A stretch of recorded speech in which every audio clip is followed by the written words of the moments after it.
आप देख रहे हैं एफएम एक्सप्रेस न्यूज़। मैं आपके साथ मैनुद्दीन। इकबाल अहमद जकाती बेलगाम मीडिया का जाना माना नाम। इत्तेहाद मीडिया हाउस के तहत पैगाम इत्तेहाद पेपर जो पिछले 10 सालों से बेलगाम से शाया किया जाता है और इत्तेहाद यूट्यूब चैनल जो बेलगाम में सबसे ज़्यादा देखा जाता है और इत्तेहाद न्यूज़ के संपादक इकबाल अहमद जकाती जो मुसलमानों के मुद्दों पर खुलकर बात करते हैं और उन्हें बहुत से मुश्किलों का सामना भी करना पड़ रहा है। तो आज हमारे साथ जुड़ रहे हैं इकबाल अहमद जकाती जो हमसे बात करेंगे जो मीडिया को लेकर जो जनता में जो बात चल रही है और जो भी मीडिया का आरोप जो मीडिया पर लगते आ रहे हैं उसके बारे में हम खुलकर बात करेंगे इकबाल अहमद जकाती से। सबसे पहले आपका शुक्रिया एफएम न्यूज़ वालों का जिन्होंने मुझे यहाँ पर मदऊ किया और हमारे ख़यालात को जानने की कोशिश की। मीडिया दरअसल अभी जैसे पहले हमने देखा कि मेन स्ट्रीम मीडिया हुआ करता था, उससे पहले प्रिंट मीडिया हुआ करता था, लेकिन अब मीडिया सोशल मीडिया के सांचे में ढल चुका है। सोशल मीडिया एक वसी दायरा बन चुका है और तकरीबन सबके हाथ में मोबाइल होने की वजह से सोशल मीडिया आम आवाम तक और जो लोग ज़्यादा इल्म भी नहीं रखते वहाँ तक भी पहुँचने में कामयाब हो चुका है। लेकिन यहाँ पर भी हम एक दो तीन चीज़ें मैं यहाँ पर मेंशन करने की कोशिश करूँगा, दर्ज करने की कोशिश करूँगा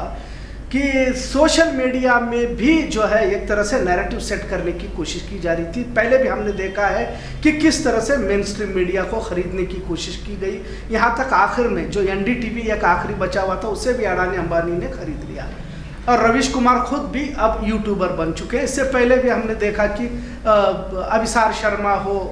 फिर पुण्य प्रसून वाजपेयी हो, जो बड़े मीडिया हाउसेस में काम करते थे, उन्हें अपने हिसाब से यानी कि उनकी मुंह में अपनी ज़बान डालकर बोलने की कोशिश सत्ताधारी पक्ष या तो फिर अमीर लोग जो कैपिटलिस्ट लोग हैं जो सत्ता को चलाते हैं, ये लोग चलाने की कोशिश कर रहे थे। लिहाजा एक सोशल मीडिया एक विकल्प यानी कि एक पर्याय बनकर सामने आया हुआ है कि मेन स्ट्रीम मीडिया जो एक बड़े पैमाने पर करोड़ों रुपए लगते हैं और करोड़ों की वहाँ पर उलाढाल हो जाती है, करोड़ों रुपए एंकरों को मिलते हैं, लेकिन सोशल मीडिया का जो एक दायरा वसी होता जा रहा है। आप अगर व्यूवर्स भी देखेंगे कि बड़े बड़े ABP से लेकर आज तक हो या दीगर जितने भी जी हैं वगैरह जितने भी चैनल, इनसे भी सोशल मीडिया पर जिनके अकाउंट्स है, जिन्हें जाना जाता है और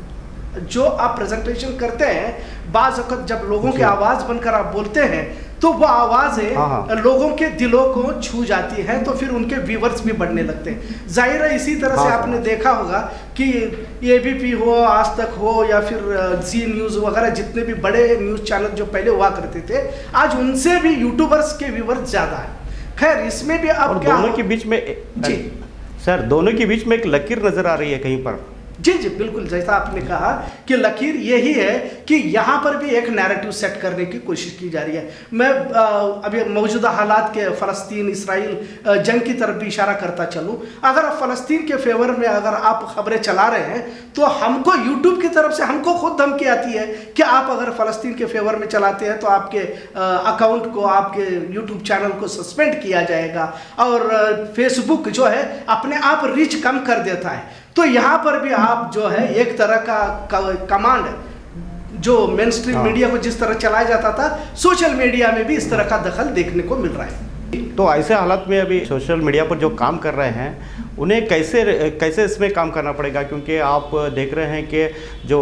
एक नेशनल मीडिया है और दूसरी तरफ सोशल मीडिया है, दोनों के बीच में एक लकीर खींची गई है और वो जो बता रहा है अपनी तरफ से बता रहा है और सोशल मीडिया पर रोज़ नए पोस्ट होते हैं तो उनमें और इनमें बहुत डिफरेंट हो रहा है। तो ऐसे इसमें जो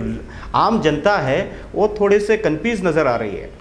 सबसे पहले मैं खुलकर अगर बात कहूँ तो यहाँ पर जो है हर जगह पर आपको हिंदू मुस्लिम का एक तस्वीर एक तरह से एक नैरेटिव सेट करते हुए देखा जाता है। अब एक मुसलमानों को अगर देखा जाए तो एक मजलूम कौम की तरह हम देख सकते हैं। भारत में भी, भले दुनिया में भी इसी तरह की तस्वीर है। और अगर आप जैसा आपने कहा कि एक लकीर खींची जा रही है, तो ये लकीर यही है। आप देखिए,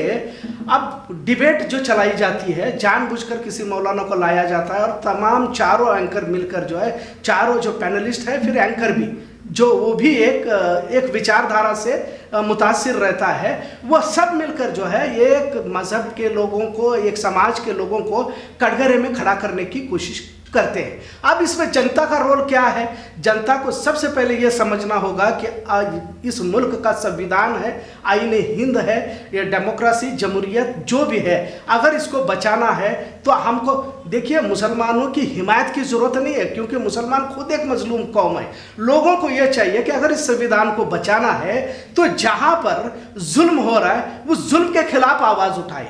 दूसरी बात यह है जनता की, जैसे आपने कहा कि जनता की एक अपनी कमजोरी यह है कि खासकर अगर मुस्लिम समाज की बात की जाए तो इनको तो किसी चीज से लेना देना ही नहीं है। आप जितनी भी आवाज करो, इनके अंदर एक लाइक के कमेंट करने की तक ताकत नहीं है, लेकिन दूसरी तरफ एक आईटी सेल है जो मुस्तकिल काम करता रहता है। तो ये फर्क है, और जाहिर है इसकी वजह से सच जो बात करना चाहता है, सच की बात को जो दबाने की कोशिश की जाती है, वो अपने आप दब जाती है, क्योंकि आवाम का सपोर्ट यहाँ पर हासिल नहीं होता। ये चीज़ बताना चाहूँगा सर। तो आपके पर बहुत, आप भी देखे होंगे कि आपको भी बहुत सी रुकावट आई हैं, जैसे कि आपका चैनल भी सस्पेंड हुआ था, हमने सुना था, और आपको भी बहुत सी दिक्कतें हो रही है वहाँ पर रिपोर्टिंग करने के लिए। जी जी बिल्कुल। मैं ये भी बात अब बताता चलूँ, जैसा आपने अगर इस मौजू को छेड़ ही दिया है, तो तकरीबन मेरे पे 18 केसेस हुए। मेरे चैनल को 3 बार हैक करने की कोशिश की गई, और ये आरएसएस, बजरंग दल जैसे जो ये फ़िरका परस्त तंजीमों की जानिब से मैसेजेस है, फिर धमकियां हैं, इस तरह की मुसलसल बातें होती रहती है। लेकिन अफसोस इस बात से नहीं है, क्योंकि वो अपना काम कर रहे हैं। अफसोस तो हमको तब होता है जब अपने लोग सपोर्ट में नहीं आते, जो अपने आप को सो कॉल्ड सेक्युलर भी कहते हैं, तो वो लोग भी जो है खुलकर सामने नहीं आते। अगर खुलकर सामने आएंगे तो ये फिरका परस्तों की क्या हैसियत की वो जो है बात के आपके खिलाफ नैरेटिव चलाए, एक प्रोपोगंडा बनाए, एक समाज को कटघरे में खड़ा करने की कोशिश करे, ये बातें तब बंद हो जाती है, तब होना बंद हो जाता है जब एक आवाम का बड़ा तबका सच बोलने के वाले के साथ खड़ा हो जाता है। लेकिन ये नहीं हो पा रहा, और ये एक अफसोसनाक पहलू है मैनू भाई। और बहुत सी जनता का ये भी आरोप हमारे ऊपर लगता रहता है कि कुछ मीडिया अलग दिखाती है, कुछ मीडिया अलग दिखाती है, तो हम किसके ऊपर जज करें? नहीं, देखो कि इल्ज़ाम तो बारहा आपको दोनों तरफ से लगेंगे, लेकिन जो इल्ज़ाम लगाने वाले लोग हैं वो खुद इसका जो है फैसला करें कि किसको आज मैं फिर से बात फ़लस्तीन इसराइल की बात कहूँगा कि इसराइल बजाय 70 साल से जुल्म ढाने के आज आपको फ़लस्तीनी दहशतगर्द सिर्फ इसलिए कि मुसलमान एक देखिए मुसलमानों के आस्था का मौजू है, मुसलमानों के जज्बात बैतुल मक़दस से जुड़े हुए हैं, तो जाहिर है मुसलमान उस तरफ से। लेकिन जो लोग किसी धर्म को नहीं मानते, या तो फिर वो जुल्म ज़्यादती के ख़िलाफ़ खड़े हैं और इंसाफ की बात करते हैं, लेकिन वो भी जब 70 साल से एक इसराइल जुल्म ज़्यादती कर रहा है फ़लस्तीनियों पर, और अगर उसके हक़ में हम बात करते हैं तो यहाँ के मुसलमान वहाँ के गाज़ा के लोगों से हमदर्दी क्यों जताते हैं? और अगर आप जताते हैं तो हमको कहा जाता है कि पहले तो पाकिस्तान भेजने के लिए टिकट थमाए खड़े रहते थे, अब गाजा को जाने की बात करते। तो ये इस तरह का एक जो बदलाव, एक तरह की सोच और फिक्र माशरे में, समाज में देखी जा रही है, ये नुकसानदेह है एक तरह से। जी मनोज, तो जो अभी जो हालात बने हैं, तो उन हालात पर आप क्या कहना चाहेंगे? मतलब अभी जो जनता एक तरह की कन्फ्यूजन में है मीडिया को लेकर। नहीं, मीडिया को लेकर कन्फ्यूजन में रहने के बजाय आवाम ये सच को और झूठ को समझने की कोशिश करे। कौन नैरेटिव सेट कर रहा है, कौन झूठ बात कर रहा है, किस तरह से यार झूठ के ऊपर सच्चाई का लिबाला उड़ाने की कोशिश की जाती है, इसको समझने की कोशिश करें। क्योंकि आवाम भी पहले जैसे नहीं रही कि कोई भी कुछ भी कह दे तो भरोसा किया जा सकता था, लेकिन क्योंकि आज आपको पल पल की खबरें फ़ौरन कुछ ही लम्हों में हासिल होती है, यकीनन झूठ फैलाया जाता है। झूठ कहो, बार बार कहो और ज़ोर ज़ोर से कहो, इस तरह का वज़ीर आज़म भी नारा देते रहते हैं। तो लोगों को, आवाम को सोचने की ज़रूरत है कि सच और झूठ क्या है, क्योंकि झूठ कितना भी आप चीख कर कहे, वो सच का मुकाबला नहीं कर सकता सर। उसको आखिरी में सामने आ ही जाता है, जी, पर जी। वो बहुत देर हो जाती है। जब सच सामने आता है तो बहुत देर हो जाती है। जी, तो जी। ऐसे हालात में जनता को चाहिए कि वो भी थोड़ी, कोई भी न्यूज़ आए तो उसकी छानबीन करे और उसके पर भरोसा करे कि सही है गलत है। और डायरेक्टली मीडिया पर इल्ज़ाम लगाना ये कहाँ तक सही है? नहीं नहीं, मीडिया से इल्ज़ाम लगाने से मुराद ही यही है सर। आप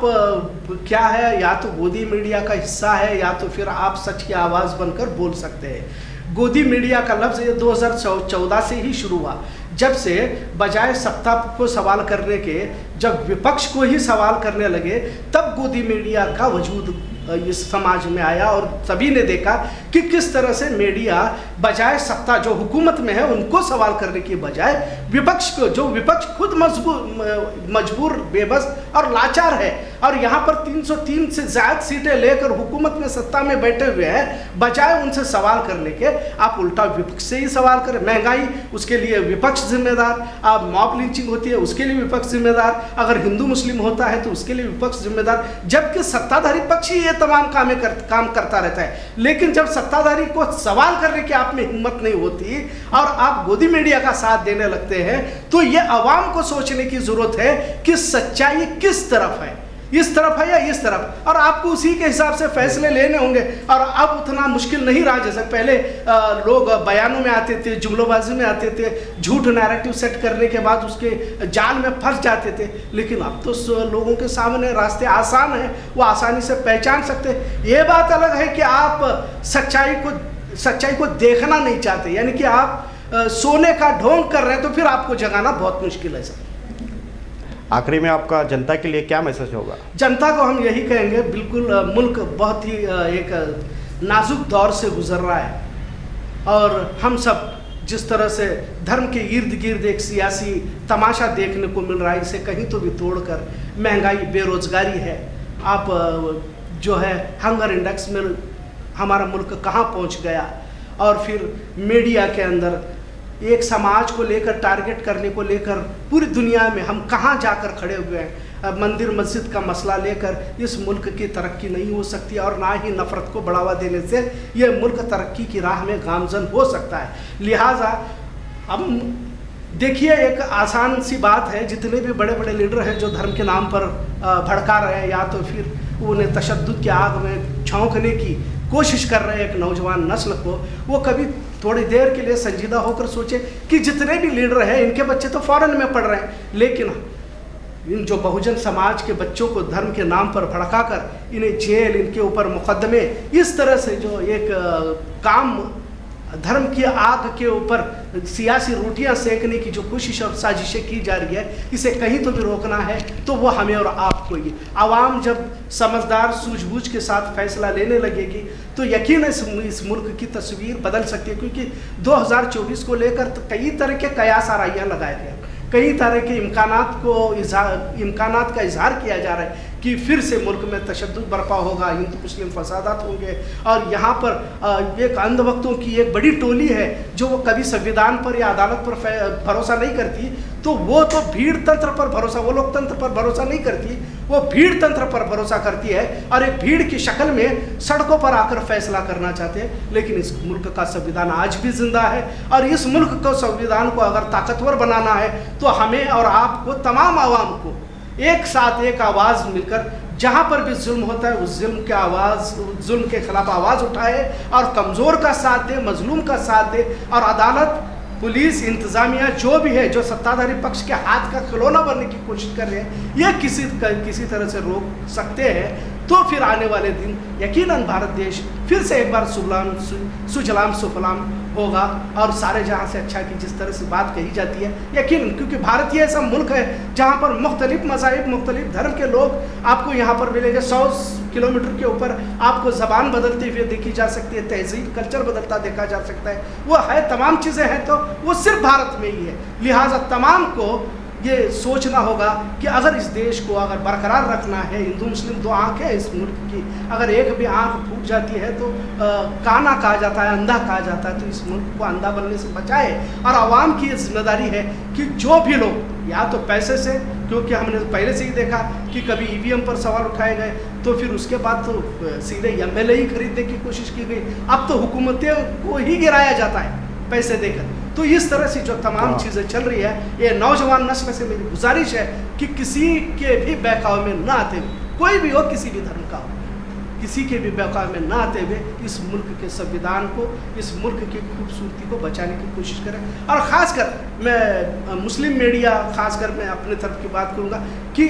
मीडिया के रोल को समझने की कोशिश करें। आप बार बार रात को 1:30 बजे 2 बजे फ़ोन करते हैं, मियाँ बीवी के झगड़े हो, अगर पुलिस आपको हेलमेट के लिए पकड़ता है तो यहाँ पर मीडिया की अहमियत को समझे। मीडिया आईना है समाज का, और अगर कोई समाज का आईना बनकर काम करने की कोशिश कर रहा है तो उसे सपोर्ट करने की कोशिश करें। आप लोगों से तो सपोर्ट तो होता नहीं है, लेकिन आप तरह तरह के सवालात के साथ आकर खड़े हो जाते हैं। लिहाजा ज़रूरत है एक मीडिया हाउस की, और जो भी करें, जिस तरह से FM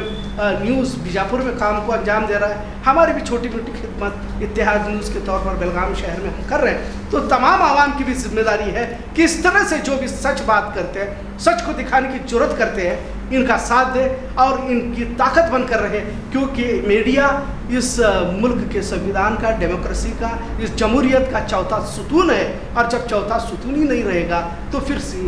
डेमोक्रेसी की इमारत का जिंदा रहना भी बहुत मुश्किल है। यही मैं कहना चाहूँगा। तो आपने देखा इकबाल अहमद जकाती का क्या कहना है मीडिया को लेकर, और उन्होंने बहुत अच्छी बात बताई है जनता के लिए, क्योंकि जो जात पात पर जो सियासत करते हैं उनके बारे में भी उन्होंने खुलकर बात की है, और जनता को भी चाहिए कि मिलजुल कर रहे, क्योंकि हमारा देश है, एकता का संदेश देता है और हमें मिलजुल कर रहना है। और ख़बरों के लिए देखते रहिएगा आपका अपना चैनल FM एक्सप्रेस न्यूज़, आपकी आवाज़ हमारी पहुँच।